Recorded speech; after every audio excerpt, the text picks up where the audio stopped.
नमस्कार, मैं हूं राम प्रकाश राय। शनिवार को देश में 5G के सर्विस जो है इंटरनेट की उसकी शुरुआत होने का शुभारंभ हुआ।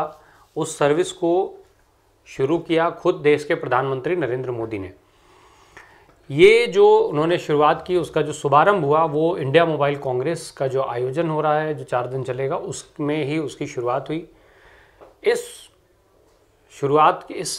जब इसका शुभारंभ हुआ, शुभारंभ के बाद जब पीएम ने अपना संबोधन दिया तो उसके बाद कई सारी और चीज़ों पर भी चर्चाएं शुरू हो गई। प्रधानमंत्री नरेंद्र मोदी ने अपने संबोधन में कई सारी बातें की। युवाओं को उन्होंने खास करके संबोधित किया कि और उन्होंने कहा कि टेक्नोलॉजी जो है वो एक नशा होती है और इसको बहुत संभाल करके इस्तेमाल करने वाली बात होती है। देश में जो 5G सेवाओं की बात बीते काफ़ी समय से चल रही है, अब इसकी नींव रखी जा चुकी है। जल्दी आने वाले समय में देश के जो सारे महानगर हैं उसके अतिरिक्त 13 और बड़े शहरों में भी इन सेवाओं की शुरुआत हो जाएगी। इसमें अहमदाबाद, बेंगलुरु, चंडीगढ़, चेन्नई, गांधीनगर, दिल्ली, गुरुग्राम, हैदराबाद, जामनगर, कोलकाता, लखनऊ, मुंबई और पुणे जैसे शहर शामिल हैं। अब जो प्रधानमंत्री नरेंद्र मोदी ने अपने संबोधन में बातें कही उसमें उन्होंने मोबाइल आयात की जो कंपनियां जो मोबाइल बनाने वाली हैं उनके आयात को लेकर के कहा कि पहले पूरी तरीके से आयात होता था और अब 200 से अधिक मोबाइल बनाने वाली कंपनियां जो हैं वो काम कर रही हैं।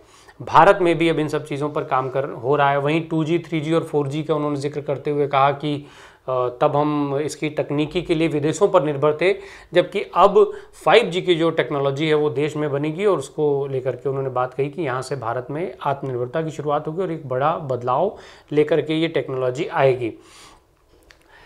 इन सारी चीज़ों के बीच ये जब कार्यक्रम चल रहा था तो इसमें मुकेश अंबानी, सुनील मित्तल जैसे तमाम सारे लोग थे।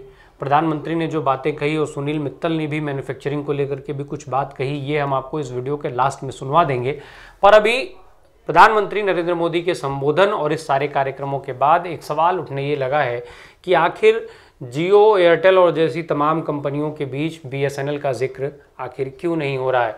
प्रधानमंत्री खुद BSNL के अपने किसी भी मंच से BSNL का जिक्र नहीं करते। BSNL जो भारत सरकार की तरफ से जो संचार की कंपनी है, इसके बावजूद भी कभी भी इस कंपनी को लेकर के बात नहीं की जाती है। हालांकि BSNL को लेकर के कई सारे सवाल जवाब जो है वो अक्सर मीडिया में सुनने और पढ़ने को मिलते रहते हैं। कई तरीके के आरोप प्रत्यारोप भी लगते रहे। इनफैक्ट RTI के माध्यम से कुछ ऐसे खुलासे भी हुए थे कि BSNL को ही इस्तेमाल करके BSNL की जो लाइनें हैं उसको ही अवैध रूप से इस्तेमाल करके और जियो ने, रिलायंस ने इस देश में अपनी पकड़ मजबूत की थी, अपनी जड़ें जमाई थी। BSNL की लाइनों को मजबूत करके रिलायंस ने मोबाइल में के इंडस्ट्री में शुरुआत किया था।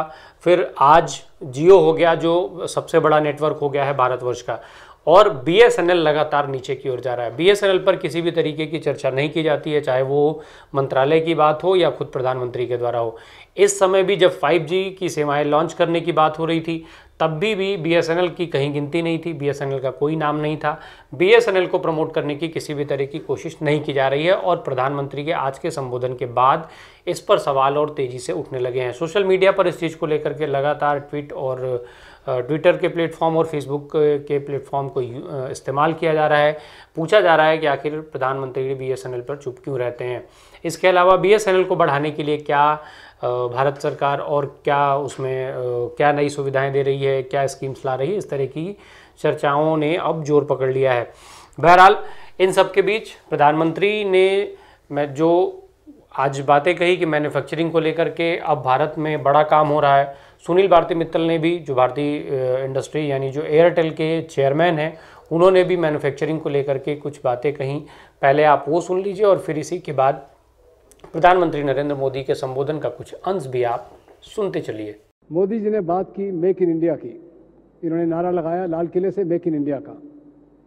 मैं आज ये कन्फेस करता हूँ कि मेरा ये मानना था कि मेरी ज़िंदगी में इस देश में मैन्युफैक्चरिंग नहीं बन पाएगी, ख़ास तौर पे इलेक्ट्रॉनिक्स में। 500-600 बिलियन डॉलर की हम इंपोर्ट करते हैं, मेरे को उम्मीद नहीं थी। उससे थोड़ी उम्मीद आई, पर आज तो ये रियलिटी बन गई है कि ये देश मैन्युफैक्चरिंग का देश बनने जा रहा है। डिजिटल के साथ उन्होंने स्टार्टअप इंडिया का नारा लगाया। हर महीने यूनिकॉर्न पैदा होने शुरू हो गए हैं और मेरा ये मानना है कि 5G के तहत आने वाले सालों में सैकड़ों यूज केस, हजारों और एंटरप्रेन्योर और दर्जनों और यूनिकॉर्न इस देश में पैदा होंगे। वो भी उसका श्रेय स्टार्टअप इंडिया को जाता है। साथियों, 5G को लेकर भारत के प्रयासों का एक और संदेश है, नया भारत। टेक्नोलॉजी का सिर्फ कंज्यूमर बनकर नहीं रहेगा, बल्कि भारत उस टेक्नोलॉजी के विकास में, उसके इम्प्लीमेंटेशन में बहुत बड़ी एक्टिव भूमिका निभाएगा। भविष्य की वायरलेस टेक्नोलॉजी को डिजाइन करने में, उससे जुड़ी मैन्युफैक्चरिंग में भारत की बड़ी भूमिका होगी। 2G, 3G, 4G के समय भारत टेक्नोलॉजी के लिए दूसरे देशों पर निर्भर रहा, लेकिन 5G के साथ भारत ने नया इतिहास रच दिया है। 5G के साथ भारत पहली बार टेलीकॉम टेक्नोलॉजी में ग्लोबल स्टैंडर्ड तय कर रहा है। भारत लीड कर रहा है।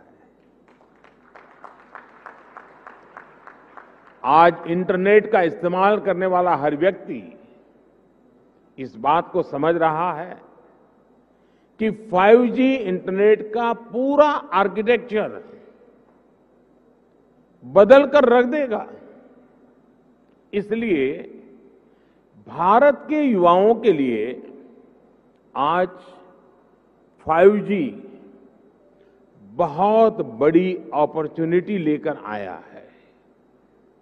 मुझे खुशी है कि विकसित भारत का संकल्प लेकर आगे बढ़ रहा हमारा देश दुनिया के अन्य देशों के साथ किस तरह कदम से कदम मिलाकर चल रहा है। ये भारत की बहुत बड़ी सफलता है। डिजिटल इंडिया अभियान की बहुत बड़ी सफलता है।